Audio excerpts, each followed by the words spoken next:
अस्सलामुअलैकुम and welcome to another lecture on statistics. आज हमारा 37th लेक्चर है स्टैटिस्टिक्स में और आज हम स्टडी करने जा रहे हैं कि ग्राफिक मेथड के ज़रिए से हम मीडियन का वैल्यू कैसे हासिल कर सकते हैं। अर्थमेटिक मीन में ये पॉसिबल नहीं होता है कि हम एक ग्राफिक मेथड के ज़रिए से, ग्राफिकल अप्रोच के ज़रिए से अर्थमेटिक मीन का वैल्यू हासिल करें, लेकिन जो मीडियन है और जो मोड है वहाँ पे हम ग्राफिक मेथड का यूज़ करके जो मीडियन और मोड के वैल्यूज को भी उनको हासिल कर सकते हैं। तो अपार्ट फ्रॉम अदर जो तरीके हैं मोड और मीडियन के वैल्यूज हासिल करने के, बहरहाल मीडियन के बारे में तो हमने स्टडी किया कि जो इंडिविजुअल सीरीज है, डिस्क्रीट सीरीज है, कंटिन्यूस सीरीज है, उसमें उनमें मीडियन के वैल्यू को कैसे हासिल किया जाता है। लेकिन आज हमारा फोकस रहेगा ग्राफिक मेथड पे। तो इस चीज को समझने के लिए आपने ये बात याद रखनी होगी कि जो प्रेजेंटेशन ऑफ डेटा है, प्रेजेंटेशन ऑफ डेटा जो है, जो हमने स्टडी किया इससे पहले, उसमें हमने ये देखा कि डेटा को कैसे हम प्रेजेंट कर सकते हैं। और इसमें हमें ये बात पता चली कि अगर हमारे पास कंटिन्यूअस डेटा होगा, यानी कि कंटिन्यूअस सीरीज वाला डेटा होगा, तो उसको हम हिस्टोग्राम के ज़रिए से या फिर फ्रीक्वेंसी पॉलीगन के ज़रिए से या फिर फ्रीक्वेंसी कर्व के ज़रिए से या फिर ओजीव के ज़रिए से उनको ग्राफिकली हम दिखा सकते हैं, यानी कि कंटिन्यूस सीरीज वाले डेटा को ग्राफिकली हम दिखा सकते हैं। और ये जो ओजीव है हमारा, ओजीव एक्चुअली होता है, इसमें हम दिखाते हैं क्यूमुलेटिव फ्रीक्वेंसी। क्यूमुलेटिव फ्रीक्वेंसी के बुनियाद पर जो हम ग्राफ ड्रॉ करते हैं तो उसको हम ओजीव कहते हैं। और चूंकि जो क्यूमुलेटिव फ्रीक्वेंसी है, इसको हम दो तरीकों से दिखा सकते हैं। एक को हम कहेंगे लेस देन मेथड, ओके, और दूसरे को मोर देन मेथड। तो इसलिए हमारे ओजीव्स जो होते हैं वो भी दो होते हैं। एक को हम कहते हैं लेस देन ओजीव और दूसरे को कहते हैं मोर देन ओजीव। अब इस चीज को हमने, जैसे कि मैंने बताया कि जो प्रेजेंटेशन ऑफ डेटा है, उसमें हमने कंटिन्यूस सीरीज या बाकी जो तरीके हैं प्रेजेंटेशन ऑफ डेटा के, वो हमने पहले ही डिस्कस किया हुआ है। तो ये जो ओजीव का कॉन्सेप्ट है, यानी कि क्यूमुलेटिव फ्रीक्वेंसी को हम ग्राफिकली कैसे दिखा सकते हैं, ये जो कॉन्सेप्ट है ये हमने ओजीव का लेक्चर नंबर 23 में पहले ही डिस्कस किया हुआ है। इसलिए हम हर कोई चीज यहाँ पे इस लेक्चर से रिपीट नहीं करने जा रहे हैं। हम एक समरी यहाँ पे पेश करेंगे और ये समझाने की कोशिश करेंगे कि एक्चुअली क्यूमुलेटिव फ्रीक्वेंसी को कैसे हम दिखाते हैं और वहाँ पे फिर हम इस ओजीव के ज़रिए से हम फिर जो मीडियन का वैल्यू है वो कैसे आइडेंटिफाई कर सकते हैं। तो आइए पहले देखते हैं कि जो हमारा कंटिन्यूअस डेटा होता है, इसके लिए जो दो तरीके होते हैं, यानी कि ओजीव बनाने के या क्यूमुलेटिव फ्रीक्वेंसी ड्रॉ करने के लिए या उनको हासिल करने के लिए, तो और जिनकी बुनियाद पर फिर हम ग्राफ्स बनाते हैं, तो वो कौन से हैं। तो चलिए यहाँ पे हम लेते हैं डेटा 0 to 10, ये कंटिन्यूअस डेटा है, 10 to 20, 20 to 30 एंड 30 to 40 और 40 to 50। ठीक है, तो ऑब्वियसली ये कंटिन्यूअस डेटा है, सॉरी 40 to 50। तो अब यहाँ पे फ्रीक्वेंसी लीजिए। फॉर एग्जांपल यहाँ पे फ्रीक्वेंसी 5 है, यहाँ पे 10 है, यहाँ पे 20 है, यहाँ पे 10 है और यहाँ पे 5 है। अब आपने यहाँ पे लेना है क्यूमुलेटिव फ्रीक्वेंसी। तो यहाँ पे मैं लिखूंगा क्यूमुलेटिव फ्रीक्वेंसी, लेकिन यहाँ पे लिखूंगा मैं लेस देन। LT मैंने यहाँ पे लिखा, LT का मतलब है यहाँ पे लेस देन। तो देखिए लेस देन का मतलब क्या है। लेस देन का मतलब है कि इस जो अपर लिमिट है, चूंकि जो हमारी एक्सक्लूसिव क्लासिफिकेशन होती है उसमें अपर लिमिट हम डिसरिगार्ड करते हैं, इसका वैल्यू हम इंक्लूड नहीं करते हैं। तो इसलिए यहाँ पे हम देखेंगे कि लेस देन अपर लिमिट तक जो क्यूमुलेटिव फ्रीक्वेंसी है वो कितनी है, यानी कि हर क्लास की फ्रीक्वेंसी को हमने ऐड एक्चुअली करना है। तो यहाँ पे कितना बनेगा, 5 बनेगा, और 5 को 10 के साथ जो है प्लस कीजिए तो कितना बनेगा, 15 बनेगा। 15 को 20 के साथ ऐड कीजिए तो 35 बनेगा। 35 को 10 के साथ ऐड कीजिए 45, और 45 को 5 के साथ तो 50। ठीक है, तो ये हमारी बन गई क्यूमुलेटिव फ्रीक्वेंसी। लेकिन यहाँ पे जो हमारा क्राइटेरियन है वो है कि भाई इस अपर लिमिट से कम कितनी हमारी फ्रीक्वेंसी आती है, चाहे एक क्लास है, फिर 2 क्लास है, फिर 3 क्लास है, 4 क्लास है या फिर 5 क्लास है। तो ये हमने बात यहाँ पे समझी। तो इसका अगर हम ग्राफ अभी बनाएंगे तो उसको उजीव कहेंगे, लेकिन उसको हम कहेंगे लेस देन उजीव, जैसा कि इससे पहले ही मैंने बताया। तो इसको कहेंगे लेस देन उजीव। तो इसी तरीके से हम अब डेटा लेते हैं, दूसरा एक डेटा सेट यहाँ पे लेते हैं। ओके, तो इसी तरीके से चलिए यहाँ पे ही लेते हैं क्योंकि हमारा वक्त ऐसे बचेगा। तो यहाँ पे फोकस कीजिए। अब हम ये देखेंगे कि ये जो ये है अपर लिमिट है कि नहीं, और ये है lower limit, lower class limit और अपर क्लास लिमिट।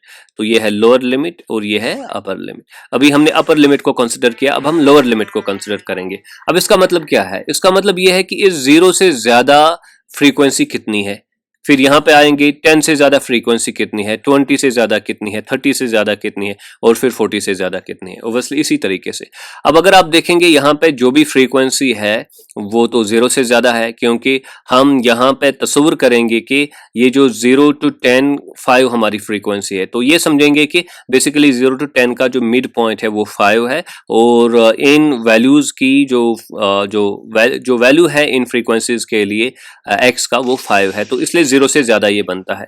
तो यहाँ पे हम बनाएंगे इसलिए क्यूमुलेटिव फ्रीक्वेंसी मोर देन, और ऑब्वियसली यहाँ पे कंसिडर जो चीज हम करते हैं वो है लोअर क्लास लिमिट। तो कितनी फ्रीक्वेंसी है जो मोर देन है, चलिए यहाँ से हम स्टार्ट करते हैं, ये बात आपको समझ आएगी इजिली। तो 40 से ज्यादा कितनी फ्रीक्वेंसी है? ऑब्वियसली 5 हमारी 40 से ज्यादा फ्रीक्वेंसी, तो 5 लिखिए यहाँ पे। फिर 30 से ज्यादा फ्रीक्वेंसी कितनी है? क्यूमुलेटिव फ्रीक्वेंसी की मैं बात कर रहा हूँ। एक तो ये 5 है और एक ये 10 है, तो 15 हो गया।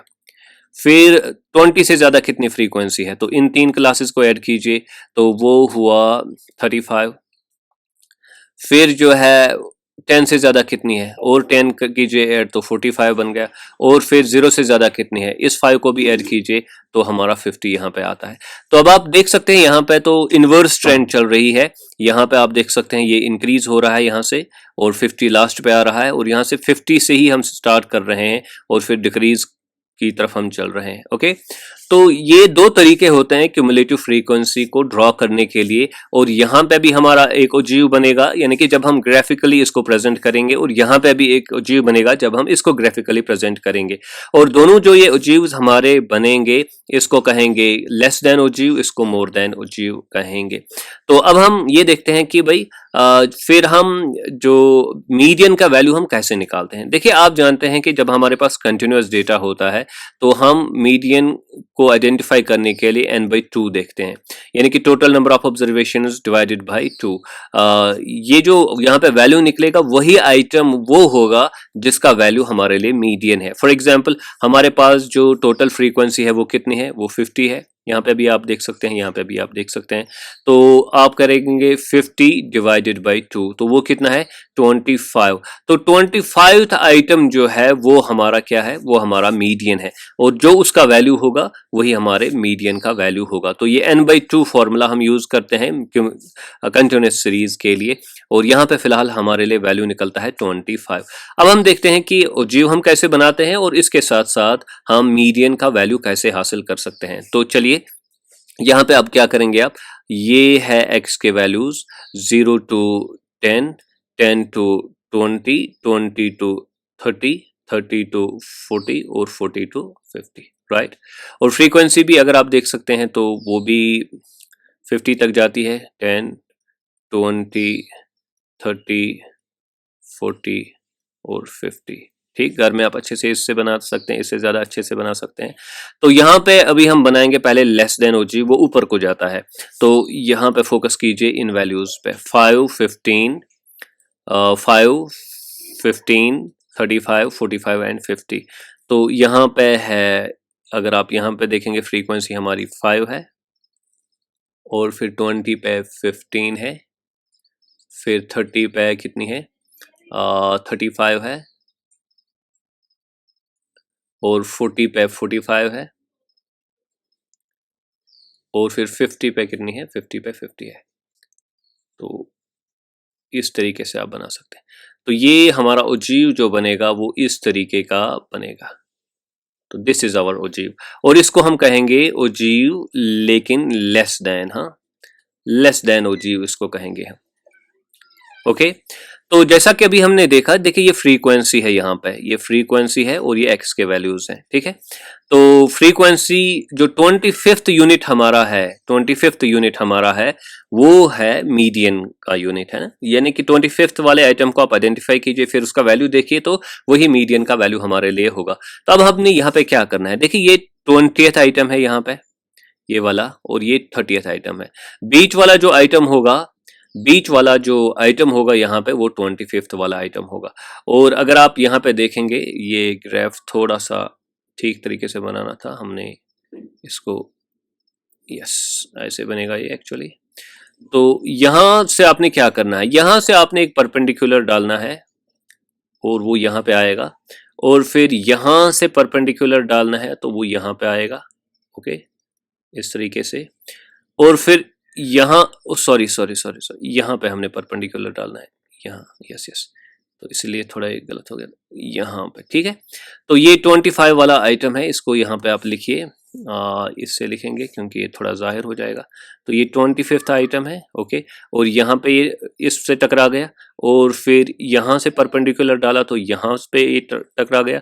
तो अब आप देख सकते हैं यहाँ पे 20 वैल्यू है, 30 वैल्यू है, तो बीच वाला जो ये बीच पे आ गया, ये परपेंडिकुलर जो हमने डाला, तो यहाँ पे वैल्यू भी है वो है 25। तो यहाँ पे मीडियन का वैल्यू जो है वो 25 है। अब ये आपको कैसे पता चला, आपने किसी फॉर्मूला का यूज नहीं किया, इसके अलावा आपने किसी फॉर्मूला का यूज नहीं किया, जो इलैबोरेट फॉर्मूला हम कंटिन्यूअस सीरीज के लिए यूज करते हैं उसका आपने यहाँ पे यूज नहीं किया। बस आपने देखा कि ये 25th आइटम है, यहाँ से परपेंडिकुलर डाला, फिर यहाँ से वापस परपेंडिकुलर डाला, यानी कि ओजीव पे परपेंडिकुलर और फिर ओजीव से नीचे की तरफ परपेंडिकुलर, यहाँ पे परपेंडिकुलर होना चाहिए, ये यहाँ पे परपेंडिकुलर है। तो इस तरीके से आपने मीडियन का वैल्यू जो है, आपको पता चला कि ये मीडियन का वैल्यू हमारा 25 है। इसी तरह अगर आप मोर देन ओजीव देखेंगे तो ये है 0, ये है 10, ये है 20, ये है 30, ये 40 और ये 50 है, राइट। तो यहाँ पे भी 10, 20, 30, 40 एंड 50 है, ठीक है। अब आपने क्या करना है, अब आपने मोर देन ओजीव बनाना है। मोर देन ओजीव में आपने देखा कि 0 से ज्यादा 50 हमारा वैल्यू आता है, फिर जो जो 0 पे 10 पे हमारा वैल्यू कितना है, 10 पे हमारा वैल्यू है 45, राइट, 10 पे हमारा वैल्यू है 45, तो ये 10 लीजिए और ये 45 का वैल्यू है यहाँ पे, राइट। और फिर है 35, फिर आइए 35 लेते हैं 20 पे, तो ये है 35। तो घर में आप बनाएंगे पूरा स्केल वगैरह का इस्तेमाल करके तो ये इजी होगा। फिर 15 है एट 30 पे 15 है, तो 30 पे 15 है तो यहाँ पे आएगा, ओके। और फिर 40 पे 5 है, यस 40 पे 5 है, ठीक है। और ये फिर अगर आप बनाएंगे तो ये इस तरीके का बनेगा, इस तरीके का बनेगा ये, ठीक है। तो ये ओजीव है, इट इज ऑल्सो ओजीव, और इसको मोर देन ओजीव हम कहते हैं, मोर देन। और मोर देन ओजीव जो है वो नीचे को जाता है, लेस देन ओजीव वो ऊपर को जाता है। अब आपने यहाँ पे क्या करना है, अगेन आपने देखना है कि भाई n/2 का वैल्यू हमारे लिए क्या है, और वो है 25 जो हमने पहले ही देखा है, क्योंकि 50 हमारा n का वैल्यू है। अब आपने क्या करना है, यहां से फ्रीक्वेंसी है और यहां से x है, ओके। तो आपने देखना है कि चूंकि ये फ्रीक्वेंसी के वैल्यू है, तो यहाँ पे आपने 25 पे देखना है, ठीक है। 25 देखा आपने, और फिर आपने परपेंडिकुलर डालना है यहाँ ऐसे, ठीक है। तो यहाँ आपने परपेंडिकुलर डाला, और फिर यहाँ सॉरी यहाँ से परपेंडिकुलर डाला आपने यहाँ पे, ठीक है। तो ये परपेंडिकुलर डाला आपने, और अब आपने ये क्या है, ये फ्रीक्वेंसी है 25 का वैल्यू है। अब आपने इसको परपेंडिकुलर डाला, किस पे डाला, ओजीव पे आपने इसको परपेंडिकुलर डाला, और ओजीव से एक लाइन को खींचा जो एक्स एक्सिस पे आएगी, लेकिन एक्स एक्सिस पे वो परपेंडिकुलर पड़नी चाहिए, जैसे कि ये है अभी तकरीबन, तो यहाँ पे वो पड़ रही है। तो ये तो आपने डिसाइड नहीं किया कि ये कहाँ पे पड़ेगी, इट डिपेंड्स अपॉन कि परपेंडिकुलर कहाँ ये बनेगी, तो वो यहाँ पे परपेंडिकुलर तकरीबन बनती है। और यहाँ पे अगर आप देखेंगे ये 20 वैल्यू है, ये 30 वैल्यू है, तो बीच का वैल्यू है, तो इसलिए यहाँ पे वैल्यू है 25। तो अब आपने देखा कि यहाँ पे जो मीडियन का वैल्यू हमारे लिए निकला वो 25 निकला, और ये जो मीडियन का वैल्यू हमने निकाला इसमें हमने किसी और एक फॉर्मूला का इस्तेमाल नहीं किया, बस हमने ये देखा कि भाई n/2 आइटम हमारा कौन है जो हमने हासिल किया। तो ये दो तरीके हुए, हम लेस देन अजीव से भी निकाल सकते हैं, मोर देन अजीव से भी निकाल सकते हैं, लेकिन इसके अलावा और एक तरीका है, और वो ये है कि आप लेस देन और मोर देन को इकट्ठे बनाएंगे, और जब आप इनको कंस्ट्रक्ट करेंगे, यानी कि ये और ये जो है इनको, सॉरी, ये और ये वाला, इनको एक ही जो है ग्राफ में लाइए, और आपको पता चलेगा कि भाई अजीव कहाँ से हमारे निकलते हैं दोनों। तो अब देखिए क्या होगा यहाँ पे, इस तरीके का बनेगा। तो ऐसे अगर आप दोनों ग्राफ्स को लाएंगे इकट्ठे, तो ये कुछ इस तरीके का बन रहा है ग्राफ। ओके, तो अब आपने यहाँ पे देखा कि ये जो लेस देन अजीव और मोर देन अजीव है, ये एक जगह मीट हो रहे हैं, ये यहाँ पे ये पॉइंट है, और जहां पे ये इंटरसेक्ट करेंगे वो एग्जैक्टली हमारा जो मीडियन का वैल्यू उससे हमें जाहिर होगा, क्योंकि वहां से हमने फिर जो है नीचे की तरफ एक लाइन को परपेंडिकुलर डालना है उस पॉइंट से, और वो बिल्कुल हमारे मीडियन वैल्यू पे पड़ने जा रहा है जो यहाँ पे 25 है। तो इस तरीके से जो है हम मीडियन के वैल्यू को हासिल करते हैं ग्राफिकल मेथड के जरिए से। इस लेसन में हमने ग्राफिकल मेथड पे फोकस किया, और फिर हमने ये देखा कि जो प्रेजेंटेशन ऑफ डेटा है लेक्चर नंबर 23 में हमने अजीव को डिस्कस किया हुआ है, और फिर हमने देखा कि भाई फॉर्मूला का हमने इस्तेमाल करना होता है ताकि हमें पता चले कि मीडियन वाली ऑब्जर्वेशन कौन सी ऑब्जर्वेशन है। फिर हमने लेस देन और फिर मोर देन अजीव का इस्तेमाल करके जो है मीडियन के वैल्यूज को हासिल किया। आई होप कि आपने इस लेक्चर को अच्छे से समझा होगा। Do subscribe to my YouTube channel और Nest Economics. Thank you very much.